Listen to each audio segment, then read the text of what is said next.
And welcome back to Community Viewpoint. Once again, I'm your host, John Pollock. Hope you enjoyed the first exciting segment, and this one will be just as good. We're going to switch gears, and we'll be talking about the Pahrump Arts Council. They have something special coming up in the near future. It's called Come to the Cabaret. Who we have with us tonight is Loretta Lindell from the Pahrump Arts Council, and she will be introducing some special people. And I will let Loretta do the intros. This is her ballywick, or whatever you want to call it, but this is your specialty. It's a place where I like to be. Ballywick? Yeah. Okay. So please Very introduce good. these gentlemen. Thank you, John. Thank you. And it's lovely to be here. And we always like to talk about the Pahrump Arts Council because we feel we do a lot of wonderful things in the community for everyone, old, young, and in between. So, gray hairs, all of us. And let me introduce to you Don Dino. Don Dino is a well-known performer in Las Vegas. And Dr. Jeff Geis, he is with the Clark County School District. And I'm just really honored to be in the same room with you two. This is the occasion that we have planned is really going to be a lot of fun and very worthwhile as well. So April 5th, we are going to have a fundraiser for the Pahrump Arts Council's Youth Arts Program. And I said that without stumbling. We were talking about this earlier. That's kind of hard to say sometimes, but at any rate, and Don Dino is going to be our headliner for the program, and Dr. Geis will be involved as well. And the reason that we are going to do the program in the first place and do a fundraiser is for the arts in our community that would be very specific to the youth. And Dr. Geis, you're very well aware of how important the arts are in education and for children. And I'm just really happy that we're going to have you as part of the program. Oh, I'm pleased to be here, Loretta, and work with Don on this project. And it's commendable that you are utilizing this as a venue to generate funds and put them right back into the schools to support the students in Pahrump.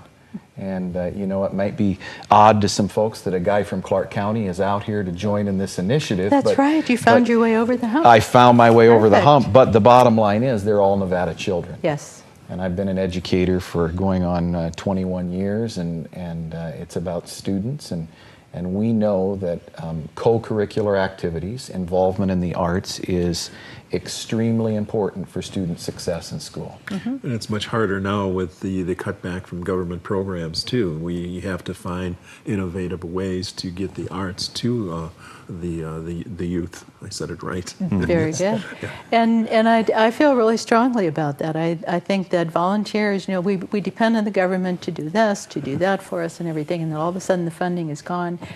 And what do? Well, volunteers come in, and the Pahrump Arts Council is an all-volunteer organization. We're a 501c3.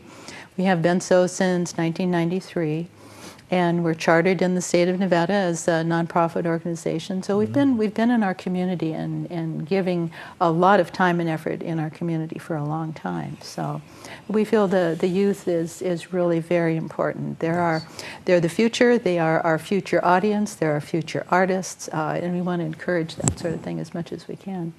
Never mind the government programs. We can do this. We can do this together. Right. So, yeah.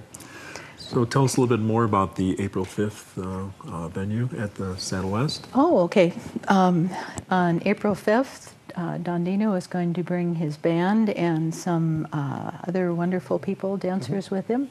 And he's going to put on the show, and we are going to enjoy it and have a nice buffet dinner to go along with it as well.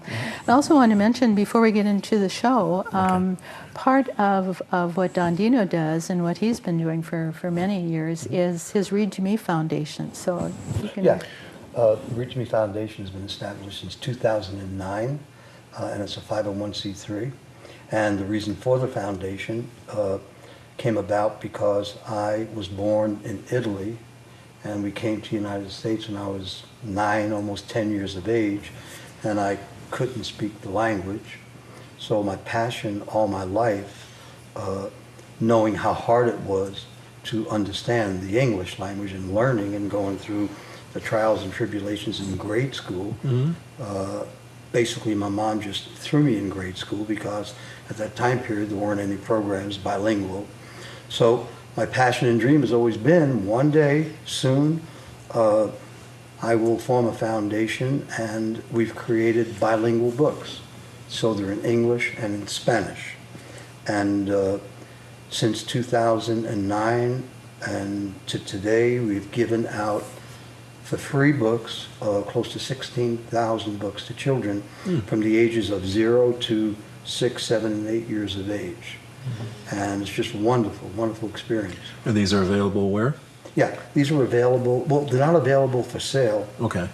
but But- readtomefoundation.org Okay. is the website that you can go on, and you could see exactly what Read to Me Foundation is all about. Oh, okay. And if you're an organization and you need books, we'll just write to readtomefoundation.org, and we'll coordinate with you, and we'll make sure that you get books for your children. Right, because I myself are the second generation of my family here. Me too. My grandparents, well, back in those days, they came over on a boat, I guess. Right. Well, so did I, yeah. Yeah, I'm from Chicago originally. We had the neighborhoods which we learned English in our own little sections, like you could be Polish, Slovak, Irish. We had that. We don't have that, the close-knit neighborhoods to help us along. So something like this fills the void greatly, yes. Yeah. And what I realized was that there are Hispanic children that are born right here in the United States, and they cannot speak the language, nor read the language, you know? And that's something that I would like to change. And what I particularly like about Don Dino's books is that they juxtapose the English and the Spanish Really? with Yeah. with music.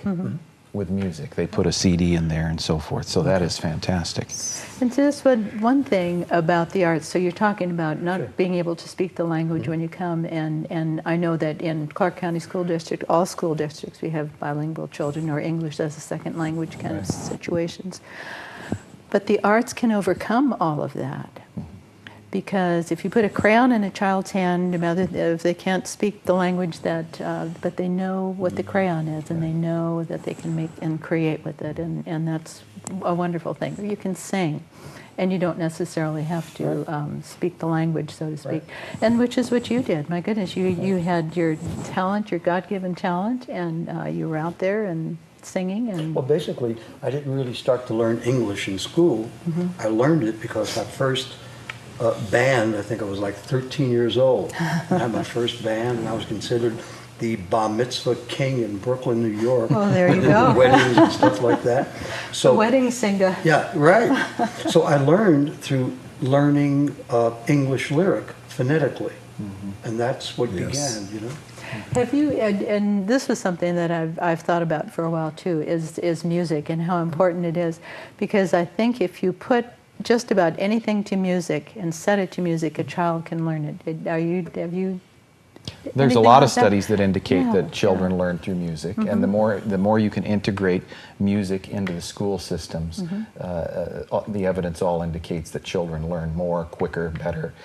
Students that are involved in any co-curricular activities, whether it be orchestra, choral music, even athletic programs, the more integrated those programs are, students find their niche, and those students are more prone to graduate, more prone to go to college.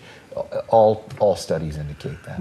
So Yeah, well, music is basically mathematics also. that's right. It is, It's a common language. It is. It really is. There's a lot of math involved in music. It helped me be a more rounded person. I played the saxophone and B-flat clarinet when I was in high school also.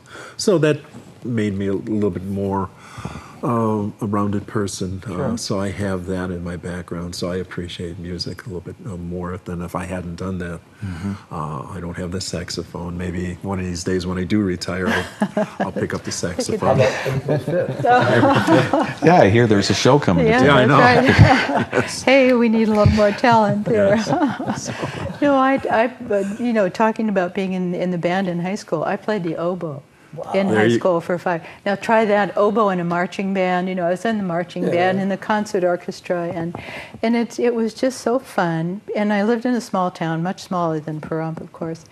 And it was just nice to have that in my background, because we would play in band. We would play the classical music. We would play whatever was current, you know, the pops music of the time. So it was a really well-rounded education that I feel that I was fortunate enough to have. And I guess that's why I just kind of like the arts and the Arts Council, and seeing what we can do for the children, because I think the more that they are exposed to those kinds of things, the better off they are, I think. And it may not happen right away. You know, they may just, we talked about Missoula Children's Theater here a little while ago. That's something that we would like to bring back to Pahrump. We've had them here several times. Yeah, we missed that for a while, yes. Yeah, and just having those children start participating in that process, from the Monday when they do the auditions to the Saturday when they do the actual show, there's a transformation. There is a transformation in those children, and they will always remember that. It's just a very memorable thing to be able to get out there and put on some costume and run around and do something wonderful and sing and dance and everything. And it may not happen right away, but I think once a child has participated in something like that, I think it's a lifelong skill or talent that they may have. Absolutely. Right. You remember those things when you're younger. I have one trophy from baseball when I was like 13 years old. That has in the mantle, and that has a special place for me. And then the music would be the same thing. And I remember my time in the band. They also made me drum major. So that's... Now that I would have paid money to see, I think, yes. I was not as fancy as the ones you see now. It was just more the regular routine. Okay. But You still have the uniform? no. The reason they made me the drum But he's major got the plume. He's got the plume. the other gentleman that'd be great. the other gentleman graduated, and I fit into the uniform. Oh, well, so see, and that was it that was that was important the prerequisite. too. That was You fit important. into What the size are you? uniform. You're in. Yes. Yeah. So we're just about out of time now, and we have one more minute. So if you want to recap, what are we talking about? What is it we're talking about again? April That's 5th, right, the April show. 5th, exactly. April 5th, we're going to have a not Fiber Arts. Fiber Arts is this weekend. I should try to get in to plug for that that's as right. well.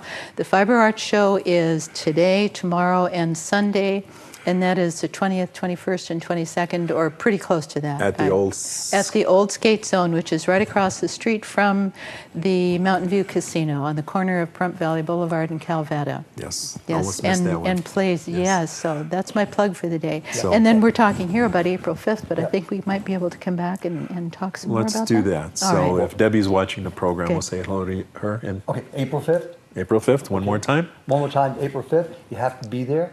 It's going to be a great show. And if you don't like the show after it's over, then tell the people you saw Paul Anka. Okay. Yeah. All right. Thank you. Thank you for watching. Good night.